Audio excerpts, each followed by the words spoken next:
మనకు తెలుసు. నాలో ఉన్న తపనాన్ని తను గుర్తించతో పాటు తన అమ్మ నాన్నోడు గుర్తించిండు. మా మామయ్య చాలా ఎక్కడికన్నా వెళ్ళని నేర్చుకోవడానికి పంపిస్తుండే.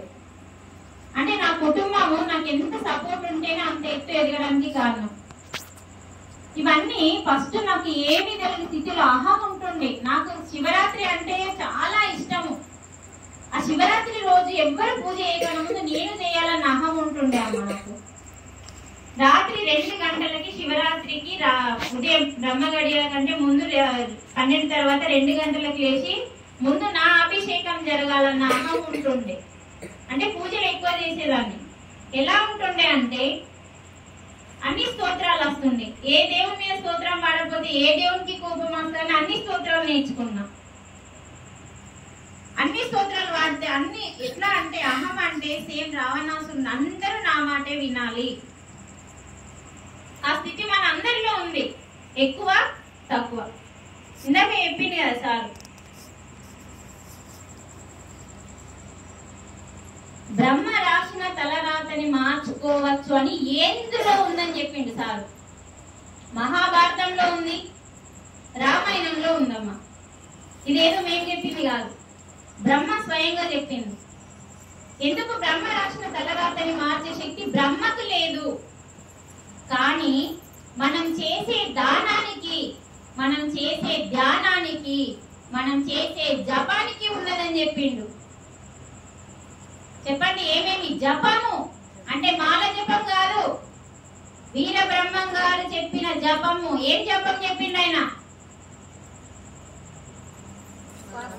హంస జపము. హంస అంటే శ్వాస. శ్వాస జపం ఏమన్నాడు? మాల జపం కాదు.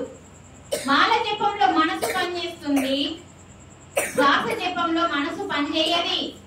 మనసు పని చెయ్యని స్థితే ఆత్మస్థితి అని మనకు వీర బ్రహ్మం గారు చెప్పింది. ఎప్పుడైతే హంస జపము, ధ్యానము, దానము ఏవైతే చేస్తామో మనము, ఆది శంకరాచార్యులు కూడా ఈ యొక్క సందేశాన్ని ఇవ్వడానికే సాక్షాత్తు గంగాదేవి ప్రత్యక్షమే చెప్తారు.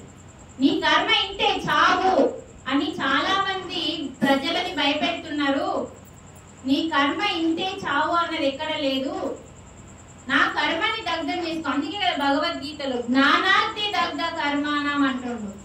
నువ్వు చేసిన కర్మలు ఎప్పుడు పోతాయి అంటున్నాడు.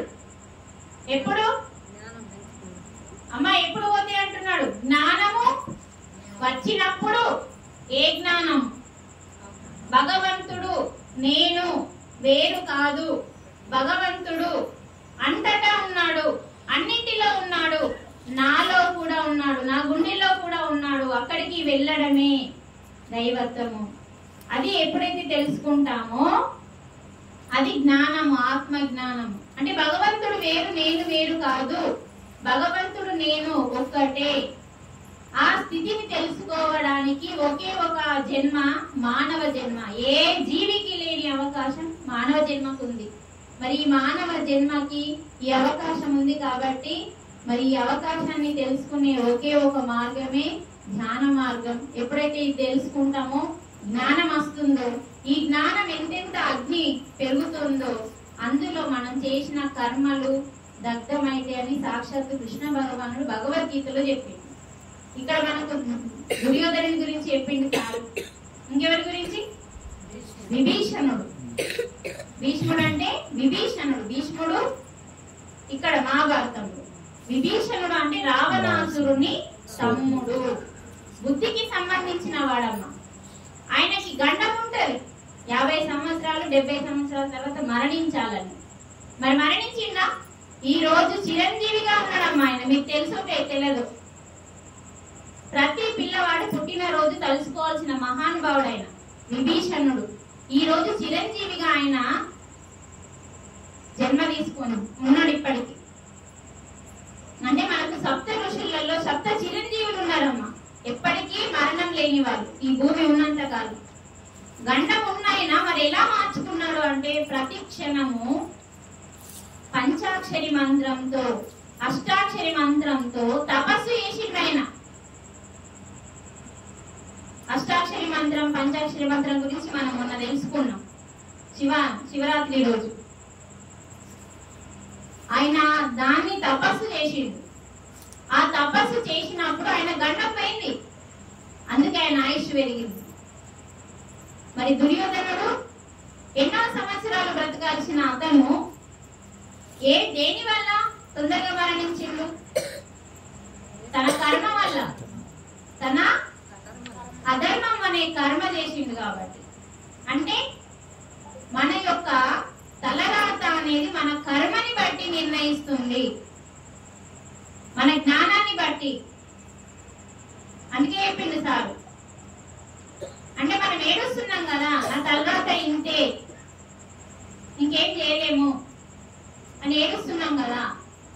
అదే ఒక్కసారి భగవద్గీత చదివితే 700 శ్లోకాలలో ఒకే ఒక్క శ్లోకం, అంటే రోజు ఒక శ్లోకాన్ని మనం చదువుకుంటూ పోతే అర్థమయ్యే రీతిలో ఇచ్చింది బ్రహ్మర్షి పితామహ పత్రిజీ. అంటే మన యొక్క ఫస్ట్ అధ్యాయమే చాలమ్మా. అసలు నీకెందుకు దుఃఖం ఉంది, మరి నీకు దుఃఖం ఎవరి వల్ల ఉంది, నీకు దుఃఖం ఎందుకుంది, ఎవరి వల్ల ఉంది అని చెప్పే అధ్యాయం పేరే ఏంటిది?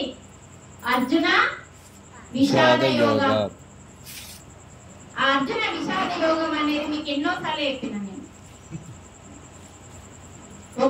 ఒక అధ్యాయం ఏం చెప్తుందంటే నీకు దుఃఖం ఎందుకుంది, ఒక్క శ్లోకం కాదు, ఒక అధ్యాయమే. నీకెందుకు దుఃఖం ఉంది? అత్త వాళ్ళు ఉందా? కాదు. కోడలి వాళ్ళు ఉందా? భర్త వాళ్ళు ఉందా?